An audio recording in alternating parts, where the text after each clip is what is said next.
Assalamualaikum warahmatullahi wabarakatuh. Alhamdulillah, alhamdulillahilladzi an'ama bi ni'matil imani wal islam. Wassalatu wassalamu ala sayyidina wa maulana Muhammad ibn Abdillah wa ala alihi wa ashabihi wa mawalah, amma ba'd. Sahabat-sahabat yang kita muliakan, segala puji kita panjatkan kepada Allah. Kita memujinya dan meminta pertolongan, pengampunan, dan petunjuk hanya kepadanya. Oleh sebab itu, mari kita selalu bersyukur atas apa yang telah dikaruniakannya. Selanjutnya, semoga rahmat dan keselamatan senantiasa tercurah limpah kepada Nabi Muhammad SAW beserta keluarga dan sahabatnya. Dan kita senantiasa mengharapkan syafaat kelak di yaumul qiyamah. Amin Allahumma amin. Sahabat yang kita muliakan, rahimakumullah.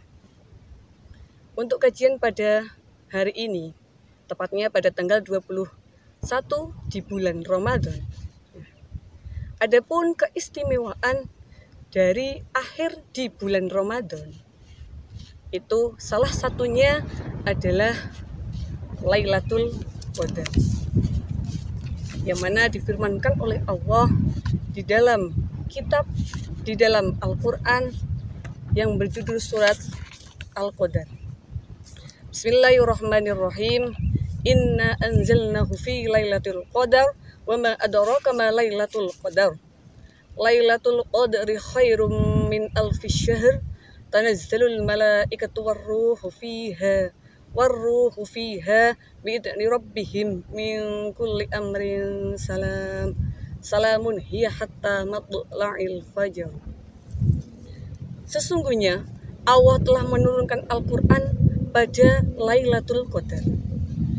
Dan tahukah apakah Lailatul Qadar itu?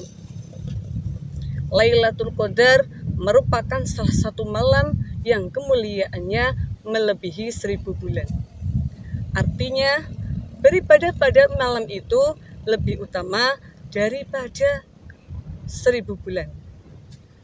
Yang artinya 1000 bulan itu adalah selama 83 tahun 4 bulan yang tidak ada malam Lailatul Qadarnya.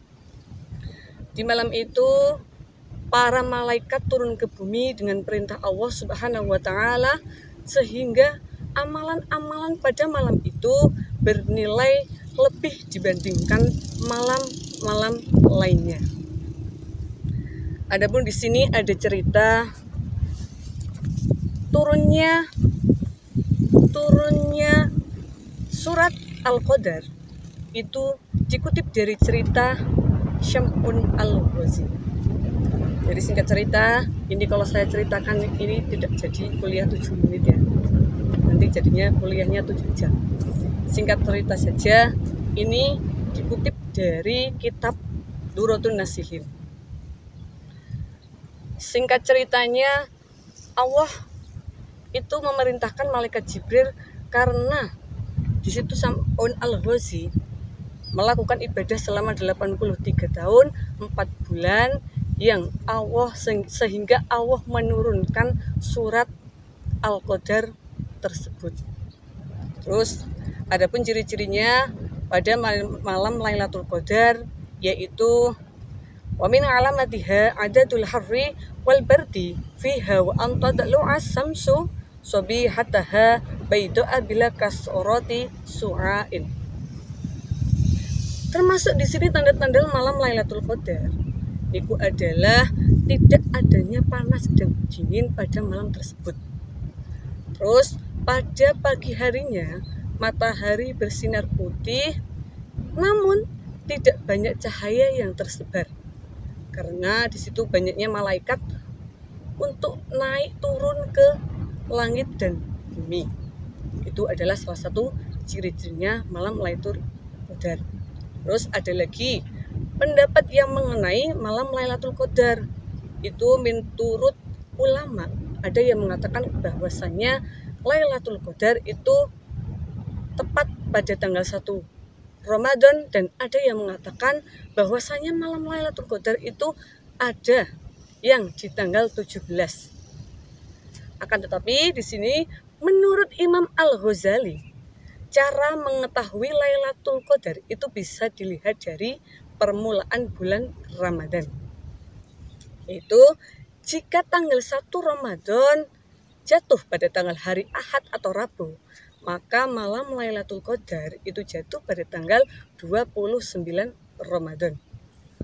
Dan ketika kok tanggal 1 Ramadan itu jatuh pada hari Senin, maka Lailatul Qadar itu jatuh pada tanggal 21 Ramadan. Dan jika di situ kok tanggal 1 bulan Ramadan itu jatuh pada hari Selasa atau Jumat, maka Lailatul Qadar itu jatuh pada tanggal 27 Ramadan. Dan ketika tanggal 1 Ramadan hari Kamis, maka malam Lailatul Qadar itu jatuh pada tanggal 25 Ramadan. Dan yang terakhir, ketika tanggal 1 Ramadan jatuh pada hari Sabtu, maka Lailatul Qadar jatuh pada tanggal 23 Ramadan. Jadi kalau kemarin itu kok tanggal satunya itu hari Sabtu, berarti itu malam Lailatul Qadarnya tanggal 23 Ramadan. Akan tetapi semua itu hanya wallahu a'lam, hanya Allah yang mengetahui kapan adanya malam Lailatul Qadar itu. Kita sebagai umat Nabi Muhammad SAW, maka dari itu kita harus meningkatkan ibadahnya. Sahabat-sahabat rahimakumullah. Kemudian kajian selanjutnya dikutip dari kitab Durratun Nasihin yang berisi tentang faedahnya sholat taraweh yang hari ke, hanya Allah yang mengetahui kapan adanya malam Lailatul Qadar itu. Kita sebagai umat Nabi Muhammad SAW, maka dari itu kita harus meningkatkan ibadahnya.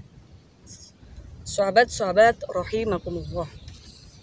Kemudian kajian selanjutnya dikutip dari kitab Durratun Nasihin yang berisi tentang faedahnya sholat taraweh yang hari ke-21 yang berbunyi wa fil lailatil hadiyati wal ashrina banallahu lahu baitan fil jannati minan nuri.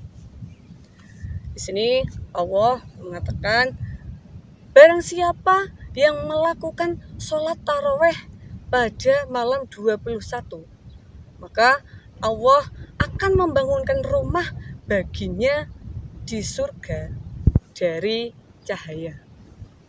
Yo, itu kepengen apa enggak?